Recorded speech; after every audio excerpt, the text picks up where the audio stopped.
But I'm going to start from the beginning. I know a lot of this is stuff that you guys as users know, but some of it might be new. Some of it might be help you navigate through developing your proposal a little bit better. So I put a dummy event and inquiries, and this is the main dashboard page. These little floating squares are called modals, and our inquiries live in these little modals here. Or you can come over here to the left-hand side of the screen and click on inquiries and open up your inquiry and click on inquiry form and read about the event and whatnot and respond from here. So typically, there's a couple ways that people can generate a proposal. One, you can have your intake form linked to your website and they come directly in, or some people do both, where they have clients calling them and they generate a proposal from scratch, and I'm going to show you both of those. But from the inquiry form, it's pretty simple. Basically, we have canned emails that we use to respond. So once we're at this point, we click on our little paperclip here. And there are canned emails in Trellis, but we have made up our own, and you can make up your own canned emails in event templates. Okay, so I'll show you how we do it. But we select other general template. We go to our first. I put them all in numerical order because that's that's the way I like it. But I know that was a wedding custom inquiry that came in, and we have both call and we have both studio. So if it's a client that we don't know much about them, we set up a call first. If it came directly from a wedding planner, we bring them in. But so we select our email, we plug in the name, and you can do this automatically, but I like to plug in the name to make sure that it's not, mother and daughter that we're sending it to, or whoever. So I like to type it in, but you can set this up automatically. Venue name might be Cincinnati Country Club. We also include in our response emails linked documents that everybody gets that are linked in our Dropbox. Okay, they can also schedule a call from here and whatnot. So typically we send it to our team as well, so people can see that this call or this person has been responded to, and then you hit send and they've been responded to, and then you go up to the event inquiry and you change it from an inquiry to a lead. And of course, the progress labels we set up to, we change it to welcome letter and scheduler sent call. Okay, and hit save. Okay, now this event is in our list of events. The date is October 3rd, 26. So if I go over here to events, I can go to October 3rd.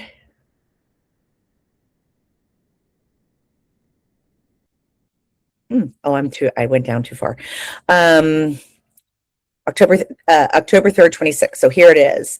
And it's called 10/3/26 event. Typically I change the name. So we'll go into the client's profile here, and this is the main page for their profile. And we will change the name to the Smith White Wedding. Okay. And usually I copy it over here too. Okay. And we're going to call this Wedding Custom. And we'll call the time 5 p.m. Okay. And we hit save. So anyway, that is how you get started generating the proposal. There's a couple ways you can load in a proposal. You can pull them from your templates, which if you look right here, the button is green. That's how you load in one of your event templates. And we're going to do that first. Right after I do this, I'm going to show you how to manually set up an event as well. You always have to have you can't set up an event without a client. So you always have to have a client in there. So if you're doing it manually and someone calls you and say it's Jill Jones, You put Jill Jones in there and then you set up her event. And I will show you that in a minute. But click on event template, grab whichever event template you want. This is the one we use most often, wedding estimate custom floral and event design. Leave all the boxes checked, hit save, and refresh. Okay, now we can go to the proposal detail. Okay, and so with this, if you want to see what this looks like, this template, when it's empty like this, you just loaded it in, hit your preview button and come over here. Our templates have mood boards. We use 2 cover pages. They're attached to them, but this is what it looks like. Okay, and this right here is the body of the proposal. So it has all the information about the client, it has their phone number, their address, anything they entered in that intake form is in here. Okay. The body of the proposal is made up in our templates. Okay. But we can alter these if need be. It has the contract attached to it. Okay. So let me go back over here. And let's talk a little bit about, before I move on to the interworkings of the proposal, I want to show you how to manually create it, okay? So let's just say we want to see Sue Smith, but Sue Smith is also throwing a birthday party. If you go to clients and you search Smith, we got a Betty Smith and a Sue Smith. They're both fake. But if you open up Sue Smith and you say, oh, you know what? She has this wedding in October, but at Christmas, she's having a birthday party or a Christmas party or whatever. What you would do is you'd click new event and you'd create an event. You can also hand enter a client by hitting the plus button right up here. Put a new client in. If someone calls and they didn't go through your website, you can do it that way as well.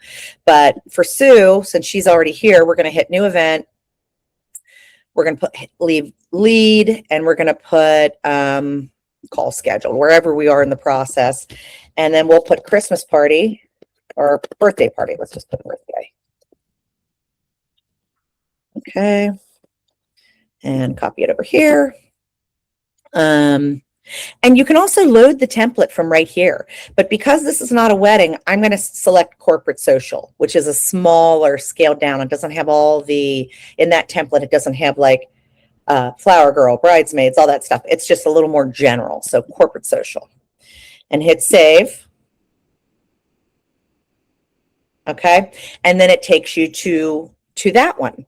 Now, the nice thing about this is I don't want to work on this birthday party right now. Let me change the date on this. We're going to change this date to October 10th. Save.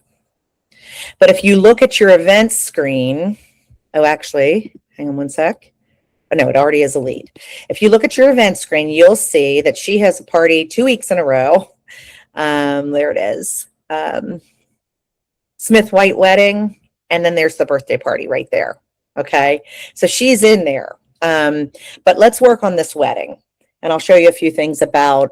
So that is how you manually enter a proposal. Okay, it has to have a client attached to it. So I want to work a little bit on the proposal architecture, but before we do this, this is the main operational page for an event. You can see everything here. You can, change information in your proposal on this page. The biggest thing is you might have to change your times and your event contacts and whatnot. But if I want to work in this proposal, there's 2 ways to work in it.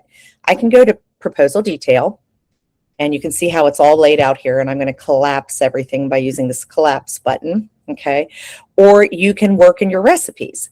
Typically, what we do in my shop is we enter the we enter all the event information first, and then we go back and recipe it. So a lot of times we don't go into recipes till later. Okay, but I do want to show you a little bit how to navigate in the recipes. And actually, Ryan, tell me if this looks okay, but it's getting really dark outside. I just needed to turn on a light. Is that okay?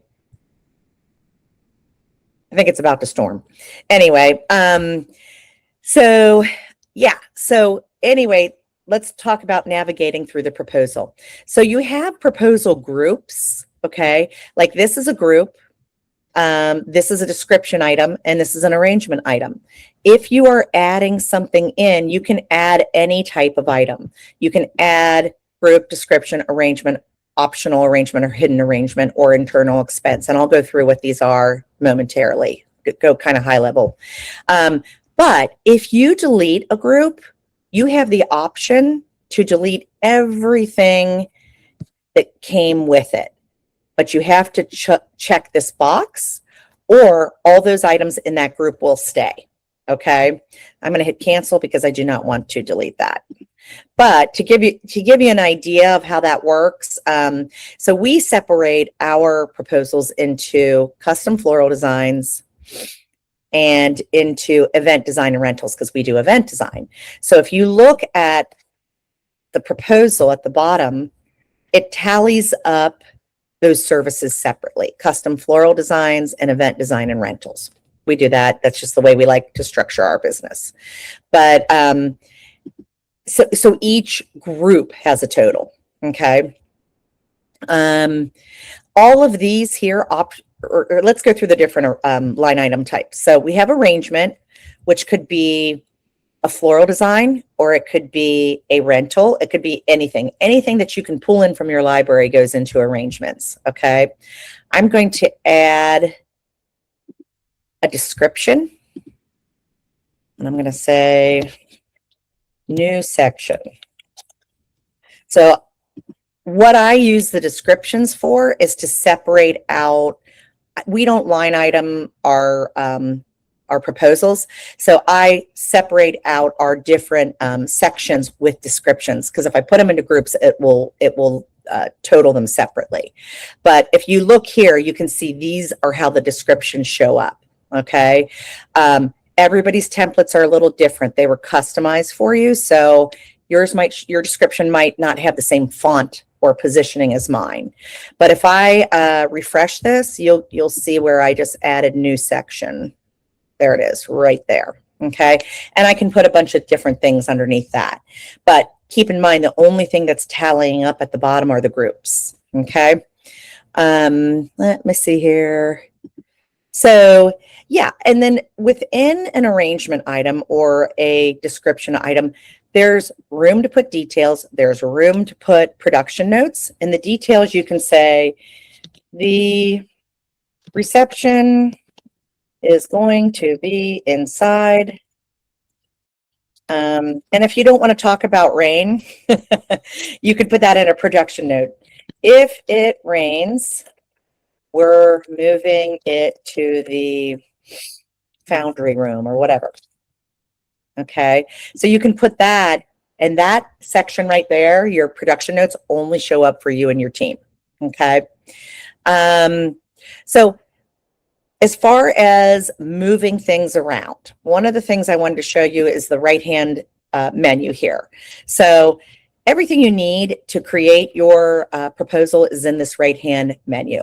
One of the things I really like, and I think actually a new Trellis, we're going to change this so you can move it right on the screen, but you can change your proposal layout. Okay, so if I look at proposal and I go to edit layout, I can see that these are all the different elements. These are my 2 cover pages, which are mood boards.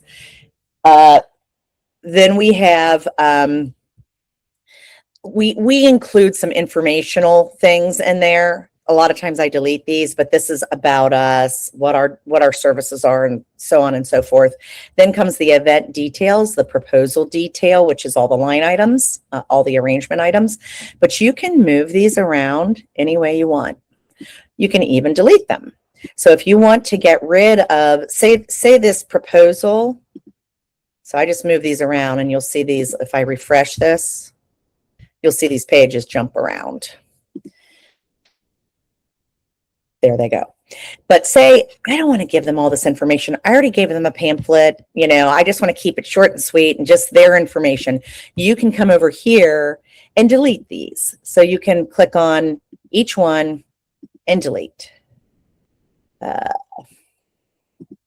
Here we go. I won't delete them all. I'm just going to delete a few. but you can delete any of these that you already had in your template, keep the ones the ones you want, and get rid of the ones you don't want. And then your proposal itself would become shorter. Ours are kind of long. But yeah, that is a feature that you can use to kind of move things around. Let me delete a little more. I'm going to get back to page 7, testimonials, delete and delete. Okay. All right. The other thing I wanted to show you all, let's get back to the proposal detail. The proposal detail, the only thing you cannot do in this screen is you cannot recipe in this screen. One of the new exciting things we're going to have in new Trellis is that proposal detail and recipes are going to be on the same page. So you'll be able to move your items around. You can, the only thing you can't do that's different right now is recipe it. So right now you have to jump into recipes and add your line items right here. Proposal detail and recipes are separate. They will be merged. Okay. But one of the things I want to do is, say, for instance, you have a client and you say, you know what, this wedding looks exactly like the wedding we did last year at so-and-so and so-and-so. If you want to load a copy of an old event in here, you can do that. And I'll show you how to do that. So we're in here. You go down to options and you click on load event copy. I always check inactive clients because most of the time the ones from last year are inactive.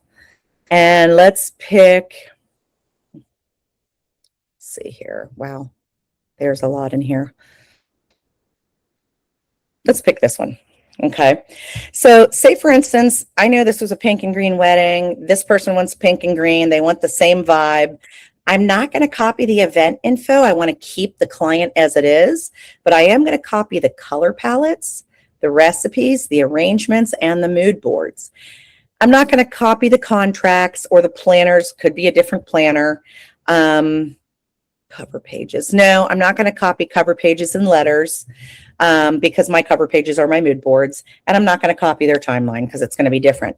So if I hit save and refresh, now you will see in the preview, which we will click preview, it just loaded in that client's event. And you're going to have to go through and tweak it, of course, because it's probably not going to be perfect, but they might not have the same quantities, they might not have the same guest count, but it is a really quick and easy way to load in an old event where somebody wants something very similar. Okay. So that's copying an event to create a proposal. Okay. All right. So let's go into the recipes now. Click on recipes. Okay. I always like to work in collapse mode. Let me just see if it saved the pinned items. No. Okay. So what I would do in a case like this, because all the recipes are in here and the items aren't pinned, is I would go to my little burger at the top right, go to designs, design elements. And I think there is a way to pin all, but to tell you the truth, off the top of my head, I cannot remember what that is. But I am going to pin all these items. That way I can work with these items as I'm recipeing, or I can get rid of some, add others. But let's pin. There is a way to pin all. And if anybody wants to know how to do that, I'll research it for you. I just can't remember off the top of my head because I don't use it all that often. Not a pin all. I pin as I go. But I'm going to pin all of these. Okay. And pin. Okay. Now, if I come back over to recipes, I collapse them all. Collapse. And I go to my pinned items. I look at them as a grid. I can see that everything that's in these recipes is now pinned, and I can work with it. I can tweak these recipes. I can do whatever I need. Okay, so let's work a little bit with the inside of a recipe, okay? A lot of recipes are very straightforward. Let me go to one that's straightforward. Floral compote. Okay, it is your flowers. That's the other thing. It puts it in order by floral, foliage, rentals. I'm sorry, hard goods and rentals. And that's what these little buggers mean here. That's floral, that's foliage, that's hard good, and that's rental. The little twisty thing means it's going out and coming back, okay? So that's a pretty straightforward recipe, but working with collections, that is something that I absolutely love. If we are looking at, let me find one. Okay. We're doing a bud vase table and we're putting 5 bud vases on the table with candles. You can create different collections within it, so you can use specific flowers to go on that. Okay, I'm going to show you how that works in just a second, but right now I'm going to clone this arrangement. Cloning an arrangement just makes an exact duplicate of it, but it says copy, and I'll show you how that works. Clone, save. Okay, so that's a copy of my bud vase tables. And say, for instance, she wants 2 different types of bud vase tables, and we no longer want these flowers on this one. We want different types, okay? So what you can do is work with these, get rid of these flowers, whoops, and pop in some new ones. So say she wants one of her bud vases to be all green. Okay, so now if I come over here and I refresh my proposal, you will see that there's the copy and we changed out some of the flowers. Okay, you can change out the candles, you can do whatever you want there. You can add more. So if you wanted to add a collection, you just hit the plus sign, collection, and let's just call this Bud Vase D. The reason we call them A, B, C, and D rather than Bud Vase 1, 2, 3, and 4 is my team was getting them mixed up with the quantities that we needed of them. So we call them A, B, C, and D. So if you hit save, you can have one more type of Bud Vase. So say, for instance, you want to copy a Bud Vase from over here because you need one more of this type. You can hit this little copy button right here, and you can paste it by clicking here. And it pastes it right in there. Okay, so now you have your 4th type, or you can create a new type. What I usually do when a table has a lot of grouped elements is anything that's the base table goes up top. So say I'm going to lay monstera leaves across the table and I'm going to put 15 of them down. They're going to go on the top portion because this is the base of the table, and the rest of these are the collections that go on them. Okay, so that is creating collections kind of in a nutshell. The other thing that's super nice is you can delete this whole thing. Say the client changes their mind and they don't want 2 types of bud vase tables. They want something else. So we can hit this little minus button right here and remove the whole recipe. Okay, so let's call this a lantern table or something like that. We'll just call it lantern. Okay, we'll hit save. Courtney, I just wanted to chime in. You just got a couple minutes left if you do want to make some kind of final comments and wrap things up. Okay, wow. Okay. All right. So yeah, I won't go into this. I think you guys kind of know how this works, but one of the things that a lot of people like is internal expenses. I wanted to show you that. And I'm going to put chicken wire. Okay. And basically what an internal expense does is that will, go for chicken wire. Hang on one second. That will take money out of your budget, but not charge your client. Why we'd want to do that, I'm not sure. But anyway, so say you needed 50 rolls or something like that of chicken wire. It is actually going to come over here, financials. It's going to take that, it's going to add that to your cost, that $150. That's what an internal expense is. The other thing I wanted to show you guys is I think everybody knows how to publish an event, but there's 2 ways to send a proposal to a client. You can download it right here as a PDF by clicking PDF, download it to your computer and send it that way. Or you can click here, click published. This is the first one that's going out and I call it an estimate. A lot of people leave this blank, but I change it, and sometimes I say what version it is in here. Hit publish. And then once you share the client portal, the client has access to it. The other thing that I think is very important to show you is, let's go back over to the main page of the event. and I'll wrap up. If you do not want your, like if say the client said they're not going with you and you no longer want them to have access to the client portal, that is something that we try to be sticklers about because we don't want them accessing it over and over again. The way to do that is go to the client modal right here, click on client detail, click on your edit button and remove client portal access and hit save. Okay, now they no longer have access to that proposal. Okay. Yeah. And that's kind of proposals in a nutshell. And if I know that was quick, but if you all have any questions, please feel free to reach out.